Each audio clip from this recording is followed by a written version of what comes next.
Hello and welcome to Blossom Sandwich Sews. My name is Yvette and today I'm going to be talking you through all the lovely little dresses that I have made for Project Dress-a-Girl 2023. So we're quite far through the month of September now, and this challenge has been running throughout September, so I'm not going to go too much into detail, but just in case you haven't heard about Project Dress-a-Girl, it is a sewing challenge run by Maddie Sews. So I'll link her channel and her blog below so you can get all the details.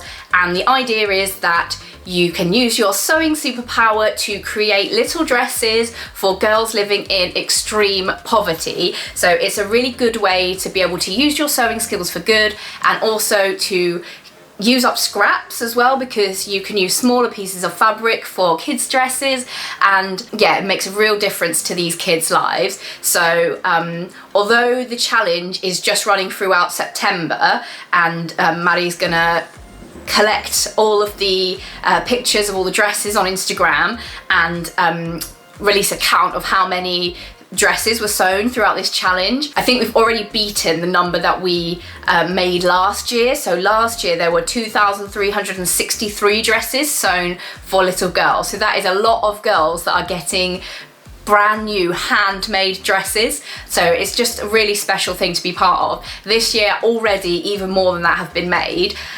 So yeah, although the challenge only runs until the end of September, Project Dress-a-Girl is affiliated with the organisation called Dress-a-Girl around the world, and that does operate all year long. So wherever you are in the world, there are different ambassadors that will collect the dresses and donate them to different charitable projects. So do contact your rep in your area if you are only just finding out about this, or maybe you didn't have time in September, and they would probably be happy to receive dresses any time of the year.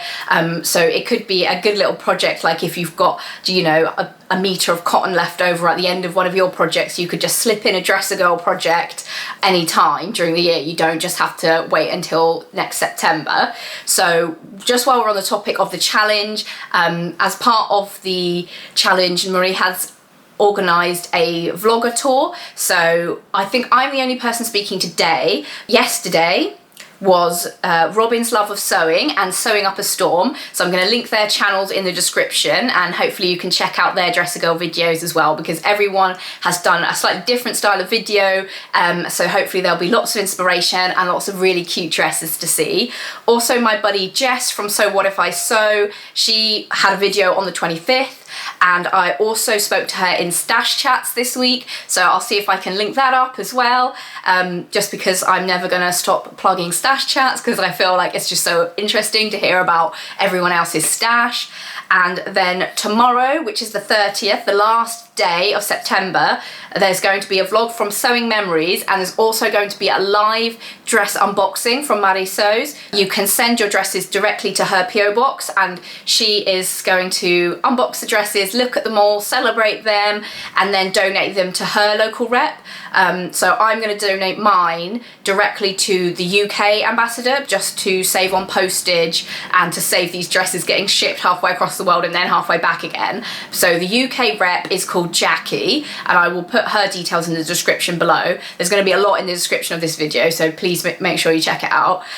So yeah, if you're in the UK and you want to sew some dresses for little girls in need, contact Jacqui. And she also sent me the labels as well, so you can buy small batches of labels off of her, so in packs of 10. So on every Dress-a-Girl dress, they need to have one of these labels on the outside, and that shows that the girls wearing these dresses are looked after by the Dress-a-Girl organisation, and that protects them from predators because the children look well looked after. So yeah, it's a really, really good cause, and the different ambassadors will support different charities, so you can check with your ambassador where your dresses will end up. So sometimes they're donated domestically in the country that you donate to, and sometimes they go abroad. So I think my dresses will end up in Uganda, so I've tried to make quite summery little sundresses in bright prints. So I have made here I've got 8 dresses. In total I made 10, so I've used 3 different patterns. So first I'm going to show you my Elsie Dresses. So this is a pattern that isn't free. So there are a lot of free patterns available for Dress a Girl, but I bought this dress from Easily Made Patterns, although I don't think it was very expensive. It was a PDF and I think it was around £5, but that's also going to be in the giant description of this video. So it's got a lined bodice and a gathered skirt. So I actually adapted the pattern to just have a rectangle gathered skirt. So in the pattern itself it has a panelled skirt, but where I was trying to make as many as possible and also use as much of the fabric as I could, I ended up just doing a gathered rectangle for the front and the back. But I'll put in a picture of what the pattern looks like. It's really good for colour blocking, so it can be a good one if you've got smaller bits of fabric as well, because you can piece them together. So this is the first one that I made. So I've got this Cloud 9 quilting cotton fabric, and I've used the same for the pockets, and it's got a little bodice, gathered skirt and an elasticated back.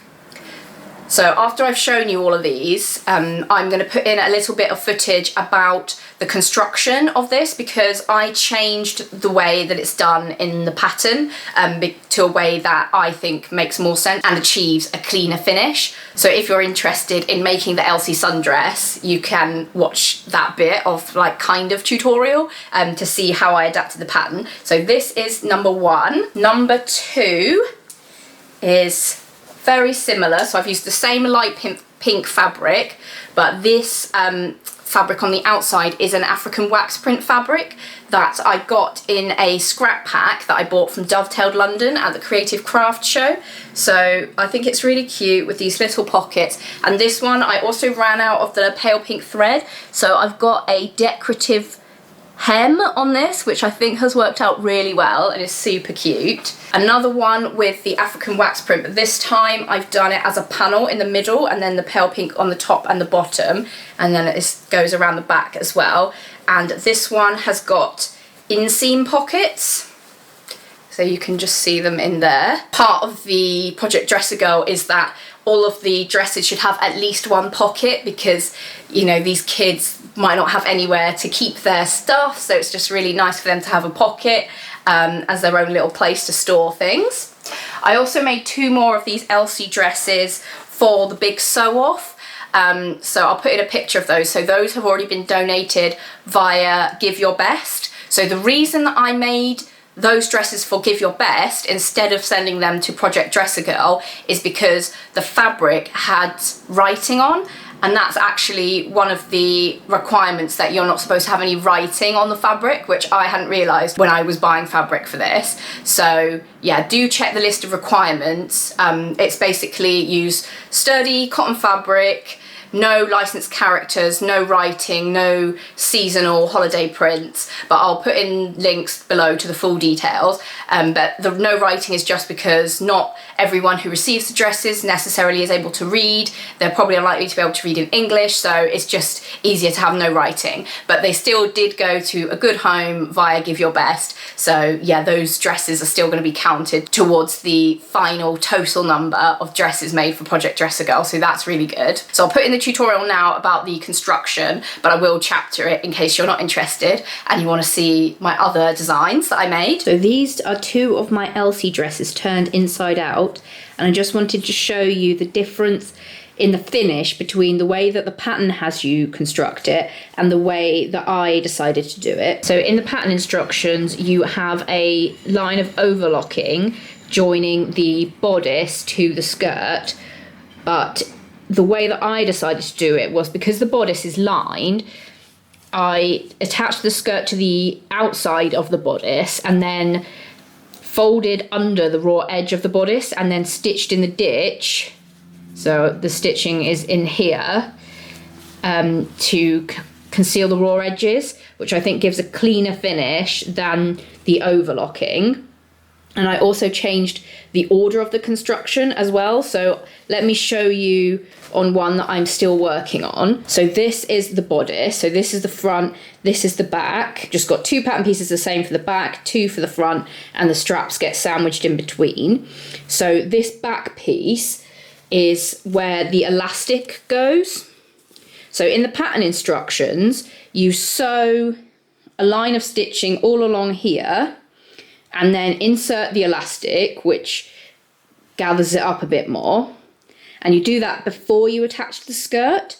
So then you've got to try and evenly gather the skirt onto an elasticated section, which I found quite awkward because I felt like I had to stretch the elastic, but also not pull the gathers out at the same time. So the way that I am going to do it, and I'll show you as I go along, is I'm going to attach the skirt to just one of the pieces, and then the other piece I'm going to just fold up and press the seam allowance, and then stitch in the ditch to conceal the raw edges. So I've gathered the skirt on now to the outside, and so the lining is still free. And so what I've done is I've pressed under the edge of the lining by 1 centimetre because that's a seam allowance. So if you look, that just covers the line of stitching where I've joined on the gathered skirt. And then what I'm going to do is from the outside, stitch in the ditch along there, catching this. And I'm going to do that first just for the back, so that then the front will still be open and I'll be able to insert the elastic. And then I'll sew down the sides to secure the elastic in place, and then I'll carry on stitching in the ditch along the front. So I've got a line of stitching just along here, which you can't really see from the outside because it's between these 2 bits in that ditch there, but the front is still open. So I'm going to thread my elastic in through that hole and then seam up there and on the other side.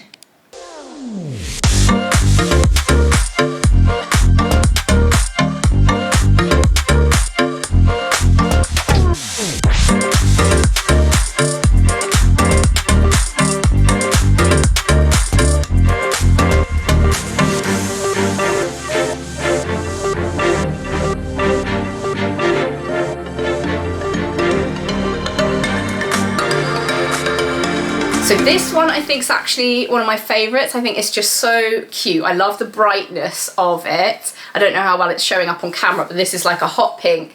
And then I've used these little scraps that I had of a cotton that I used to help my mum make an apron. You can really see this label stands out on the bright fabric, and it ties in with the pink as well. So I think this one's super cute. I've only made one of this design, but it came together quite easily. So it's got an elasticated neckline, and then the rest is just a sort of loose fit. So I think it'll be quite easy to wear. There is an option in the pattern to do shirring on the sleeves to make them a kind of puffy sleeve, but I decided to just leave them as they were because I thought they were really cute, and I like how the pockets tie it together. So definitely going to make some more of these in the future. The third design that I did was I actually scaled down an adult pattern that I have. So if you remember from my previous video, I was wearing the Sew House 7 Romey gather dress. So what I did was I traced out the smallest size, which is a 00, and then I used like the size chart of the Romey dress and a size chart of like children's measurements to try and figure out how much smaller it would need to be for a child. And then I used the Generates seam circles to like trace around the edge of the pattern and make it like about 4 centimeters smaller on all the sides. And I think it worked fairly well. I did end up increasing the size of the neck hole because I was worried that it wouldn't fit over the kids' heads, and part of the requirements are to not have any fastenings, so I couldn't make it, you know, button up or have a zip or anything like that, so I needed to make sure that it would fit over a kid's head. But I actually don't know any children, so I've no concept of how small a child is or what size their head is. So anyway, I decided that a good rule of thumb would be to see if it just about fits over my head, it can probably fit on a child's head. Don't know if it makes any sense. I really hope these dresses are gonna like work for some kid, but yeah, I'm gonna show you them in the order that I made them. So this is the first one that I made. So this one is Doug's favorite. I think he just really likes this fabric. It is very cute. So it's like a pastel rainbow gingham. And so the Romey pattern has got raglan sleeves and then a bias bound neckline that leads into a little tie. And then I've put patch pockets on the front. So this is the fabric that I used for my Barbie dress, which I'll put a picture in. And then the next one, I've used a zebra print for the top. So it's pink and zebra, and the zebra pockets, and I had a black bias binding that I thought tied in with the zebra stripes. So I think it would have been better if I'd had a bit more of the black, so I could have maybe done black edging on the sleeves or black along the top of the pockets, but this was like all the bias binding that I had. But I think that one's very cute as well. My next tiny Romey dress is this one. So it's blue with the pink hearts and then the pink pockets and the binding, and I think like I wasn't that convinced on it, but then once I put the binding on, I think that like really tied it together with the pink pockets. So yeah, that's another one, so that's really cute.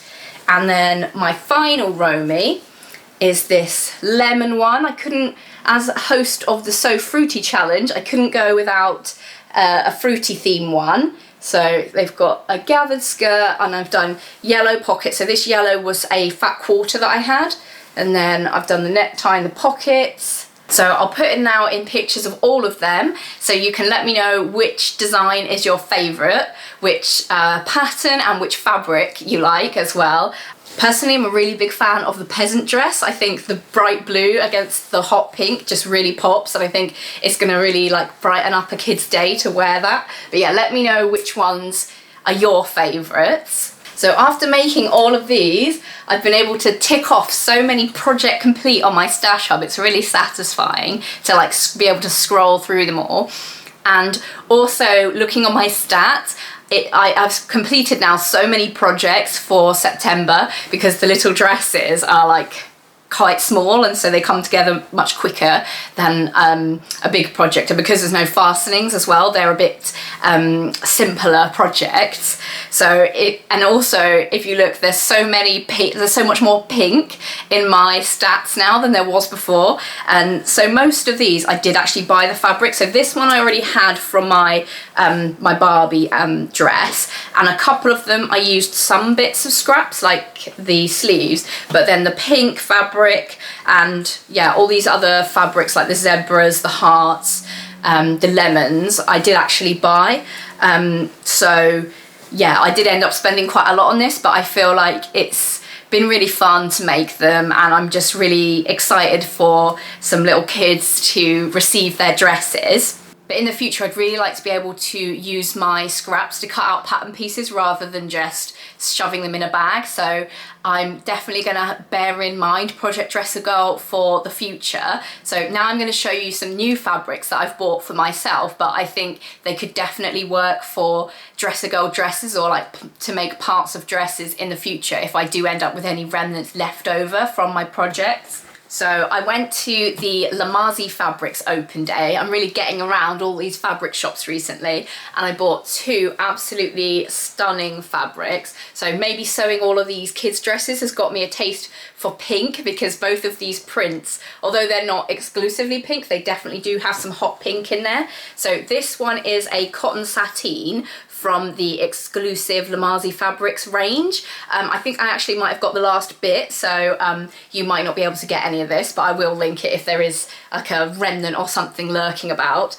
So the design is like a kind of leaf design, and it's by Rachel Parker Designs, who worked with James and Leanna from Lamazi to design their perfect print. So it's really exciting to get something exclusive to that shop.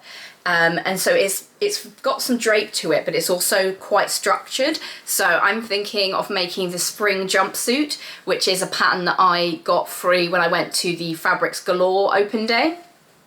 So if I end up with any of this left over, then maybe I could make a little girl dress, or part of it, because the bodice from the Elsie dress really doesn't take a lot of fabric. It's just like a strip for the back and a little bit for the front. I also bought this fabric, which is an art gallery fabric.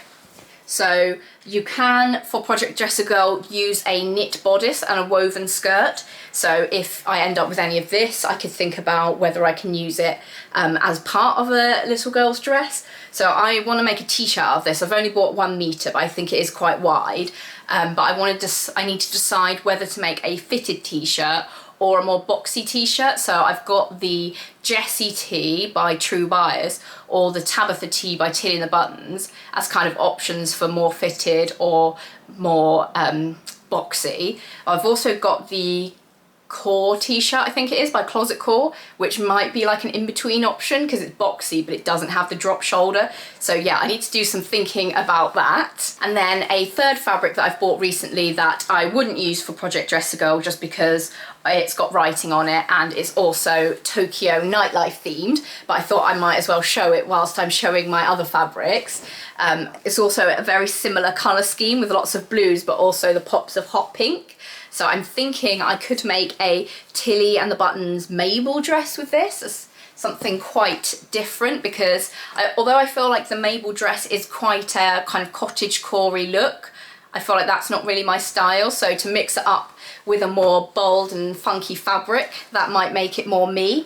But yeah, I'm going to try the Mabel dress for a sew upcycle project, so look out for that and then I'll see if I like it or not. So yeah, that is everything. Let me know in the comments if you have enjoyed joining in with Project Dress a Girl, or if it's your first time hearing about it. I'd love to know as well. And yeah, hopefully we can all join in over the next few months, even if it's just bearing it in mind, and then we smash through all the sewing next September.